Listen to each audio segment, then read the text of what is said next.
주안의 복된 새날을 같습니다. 오늘 소일 하나님 말씀은 사무엘상 14장 17절부터 19절까지 말씀을 중심으로 기회주의적인 신앙으로는 결코 참된 하나님의 일꾼이 될 수 없습니다라는 제목으로 말씀 은혜를 함께 나누고자 합니다. 오늘 사무엘상 14장 17절부터 19절에 보시면 요나단의 기습으로 인해서 상황이 급변하자 이에 대해서 사울이 어떻게 반응하고 있는지를 기록하고 있습니다. 먼저 17절을 보시면 사울은 건너편 적진에서 큰 혼란과 함께 블레셋 군대의 괴멸이 시작되자 도대체 무슨 일이 일어나서 적국 블레셋에서 큰 혼돈이 일어났는지 그 원인을 알고자 그 부대에 대한 지금 사울과 함께 있는 600명이 있지 않습니까? 그 부대에 대한 정오를 시작했습니다. 누가 있는지, 몇 명이 있는지, 누가 군영을 이탈했는지 그거를 확인하는 것입니다. 그리고 18절에 보시면 현재 상황의 급변이 하나님의 뜻인가를 알기 위해서 법궤를 가져오도록 명령했다라고 할 수 있습니다. 물론 이 부분은 신학적으로 좀 헷갈리는 부분이 있습니다. 왜냐하면 70인역에는 본절의 법궤가 에봇으로 나와 있기 때문입니다. 그래야 학자들은 이에 대해서 이게 맞을까 저게 맞을까 고민을 합니다. 하지만 여기서 문제는 과연 어느 쪽이 옳으냐보다는 이에 대한 사울의 태도가 더 중요하다고 할 수 있습니다. 왜냐하면 오늘 본문에 나와 있는 법궤든 70인역에 나와 있는 에봇이든 이를 가져오라고 사울이 명령한 것은 이 법궤를 통해서 또는 에봇을 통해서 하나님의 뜻이 어디 있느냐를 그를 파악하고 그걸 갖다가 묻는 것이 목적이 있기 때문입니다. 근데 계속해서 19절을 보시면 사울은 이내 제사장에게 하나님의 뜻이 어디 있는지를 알아보려고 하다가 내 손을 거두라라고 명령하고 있습니다. 누구에게요? 제사장 아이에게 이제 하나님의 궤를 이리로 가져오라니 그때 하나님의 궤가 이스라엘 자손과 함께 있었는데요. 19절에 제사장에게 말하고 있는데 블레셋 사람들의 진영에 소동이 점점점 커지는 거예요.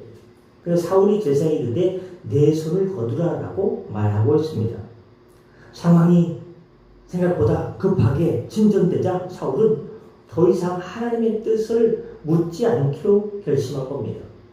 그래야 그는 하나님의 뜻이 아니라 눈앞의 상황에 따라서 행동을 개시하여 어디로 달려갑니까?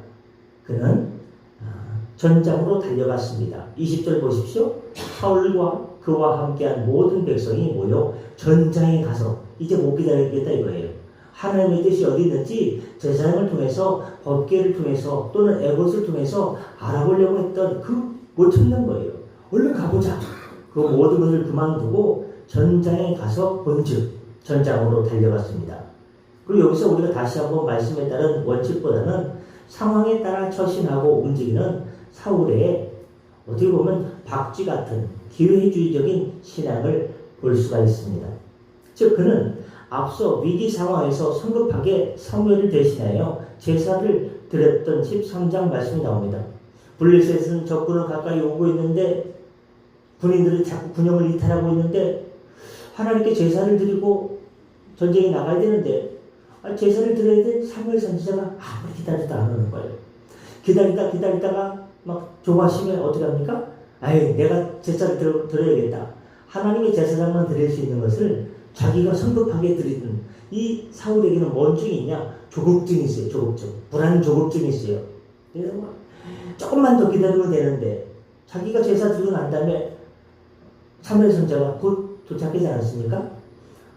오시려면 좀 일찍 좀 오시지. 막 그런 마음. 사무엘 선지자 좀 일찍 좀 오시지. 내가 기다리다가 조바심에 애가 타가지고 내가 제사를 드려가지고 이렇게 어려움을 당하고 있는데 막 이런 식입니다. 이번에는 반대로 어떻게 합니까? 사무엘 상황에 따라 하나님께 묻기를 포기한 것입니다. 아이야 제사장을 통해서 법궤를 통해서 하나님의 뜻이 어디 있는지 한번 파악해 보세요. 또는 에봇을 통해서 하나님의 뜻이 뭡니까? 블레셋 진영에 혼돈이 나는데 뭡니까? 물어보다가 포기했어요. 아이의 제사장에게 손을 내리십시오. 이제 그 손을 거두라 이겁니다.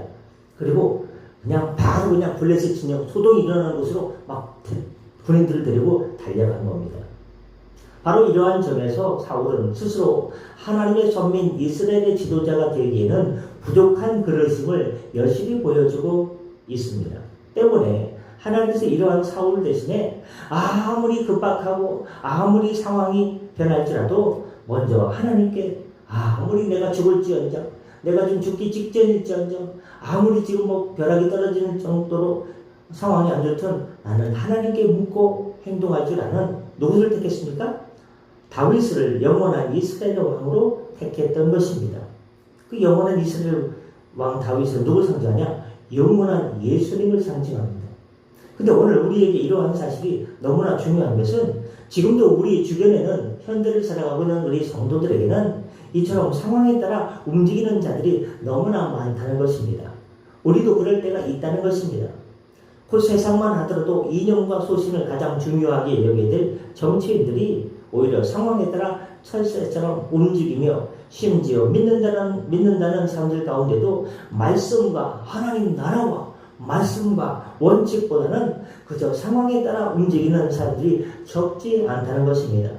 그리고 더 심각한 것은 그처럼 상황에 따라 카멜레온처럼 변신하는 것을 오히려 그게 지혜지.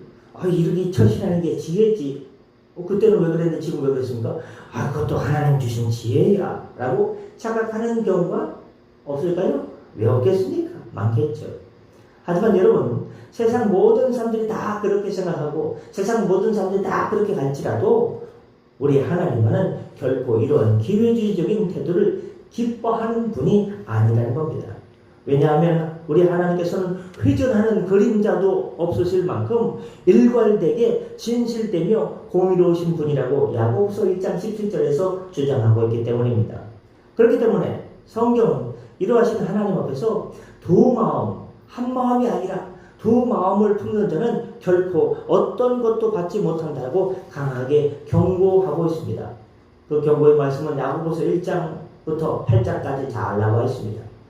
말씀하시고자 합니다. 따라서 주님께서 사랑하는 성도들은 오늘 우리가 진정으로 하나님 앞에서 복을 받으면 나 좀 복 좀 받고 싶은데 나 주님 제대로 믿어가지고 나뿐만 아니라 우리 자손들 좀 제대로 믿음의 복뿐만 아니라 이런 신령한 하늘의 복뿐만 아니라 생활의 복까지 모든 생각하지 못한 복까지 한번 복 좀 제대로 한번 받고 싶은데 하는 분 계십니까? 그러면 오늘부터 한번 해보십시오.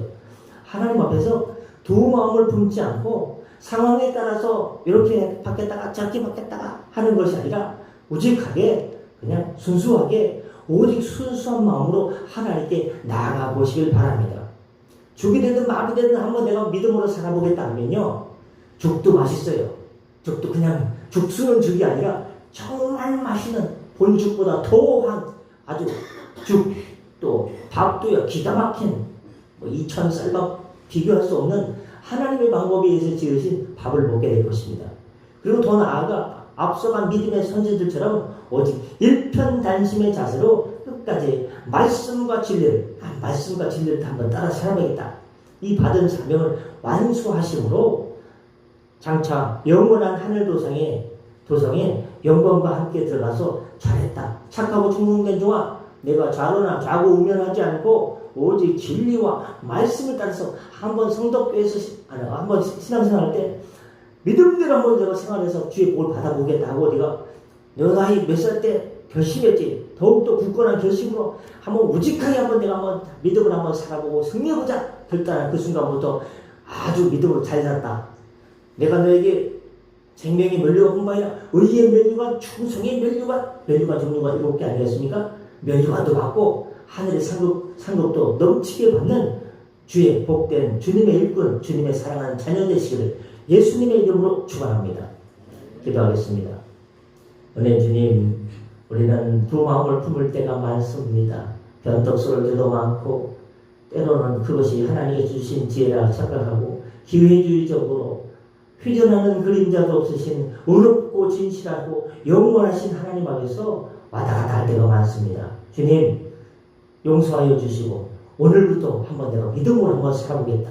믿음으로 주의 복을 넘치도록 이왕에 주님 믿는 것 한번 넘치는 주의 복을 받아보겠다 결심하고 믿음으로 하나님 구슬이 저만이라도 끼어야 고배인 것처럼 하나씩 믿음으로 달려나갈 때 감당할 수 있는 힘을 성령께서 물붓듯 기름 부어주시고 주의 의로운 오른팔로 오른손으로 붙들어 주셔서 잘 감당해서 하나님께 영광 돌리는 사명자의 그 사명을 잘 감당케 하여 주시옵소서. 오늘도 하나님 일터로 달려나갑니다. 운전대를 붙잡아 주시고 하나님 일터와 직장과 사업과 모든 곳에서 하나님께 임마들 하나님 동행함으로 주님께 영광 돌리는 은혜 하루 되게 하여 주시옵소서. 건강도 회복시켜 주옵소서. 감사하며 축복하며 예수님의 이름으로 기도드립니다. 아멘. 다 같이 저를 기도하시고 편하게 들어가시겠습니다.